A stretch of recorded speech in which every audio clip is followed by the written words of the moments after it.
சிதம்பரம் அருகே 20 அடி பள்ளத்தில் கார் கவிழ்ந்த விபத்தில் கலை நிகழ்ச்சிக்காக வந்திருந்த கேரள பெண் ஒருவர் உயிரிழந்தார்.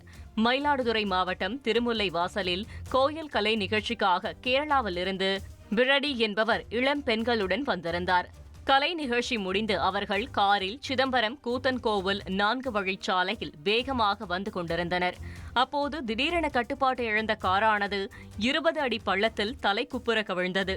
இந்த விபத்தில் கேரளாவின் எர்ணாகுளம் ஏரூர் பகுதியைச் சேர்ந்த 20 வயது கௌரி நந்தா என்ற இளம்பெண் சம்பவ இடத்திலேயே உயிரிழந்தார்.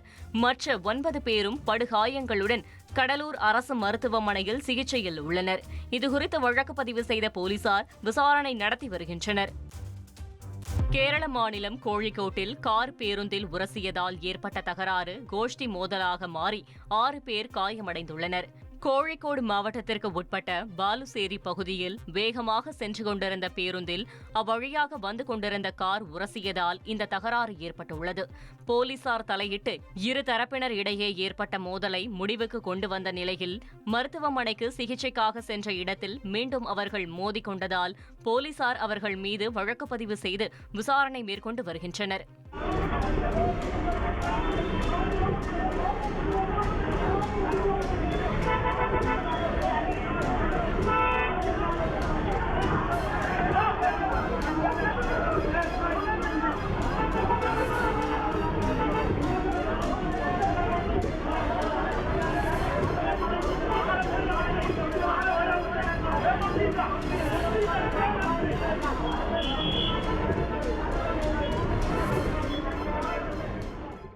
கனமழை முன்னெச்சரிக்கை தொடர்பாக 8 மாவட்ட ஆட்சித் தலைவர்களுக்கு பேரிடர் மேலாண்மை துறை கடிதம் எழுதியுள்ளது. கோவை, நீலகிரி, தஞ்சாவூர், திருவாரூர், நாகை, மயிலாடுதுறை, கள்ளக்குறிச்சி மற்றும் கடலூர் ஆகிய 8 மாவட்ட ஆட்சியர்களுக்கு இந்த கடிதம் அனுப்பப்பட்டுள்ளது.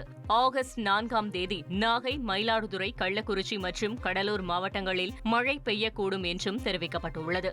மேலும் ஆகஸ்ட் 4ஆம் தேதி கோவை, நீலகிரி மற்றும் மலைத்தொடர் பகுதிகளில் ஓரிரு இடங்களில் கனமழை முதல் மிக கனமழை பெய்ய வாய்ப்புள்ளதாகவும் கனமழை நடவடிக்கை காரணமாக ஏற்படும் எந்த ஒரு அவசர நிலையையும் சமாளிக்க போதுமான தயார்நிலை நடவடிக்கைகளை எடுக்க மாவட்ட ஆட்சித் தலைவர்களுக்கு அறிவுறுத்தப்பட்டுள்ளது.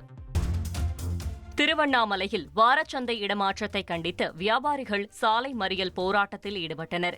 செய்யாறு மார்க்கெட் பகுதியில் கடந்த 40 ஆண்டுகளாக வாரச்சந்தை நடைபெற்று வந்த நிலையில் தற்போது 4.40 கோடி ரூபாய் மதிப்பில் வணிக வளாகம் கட்டப்பட்டுள்ளது. இதனால் சாலையில் மட்டும் வியாபாரம் செய்ய வாரச்சந்தை வியாபாரிகளுக்கு அனுமதி வழங்கப்பட்டுள்ளது.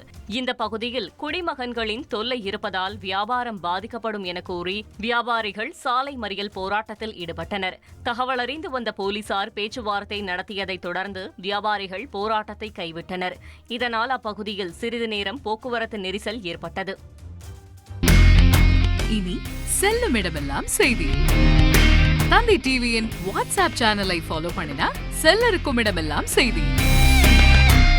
இதோ QR கோட் இப்பவே ஸ்கேன் பண்ணுங்க, ஃபாலோ பண்ணுங்க.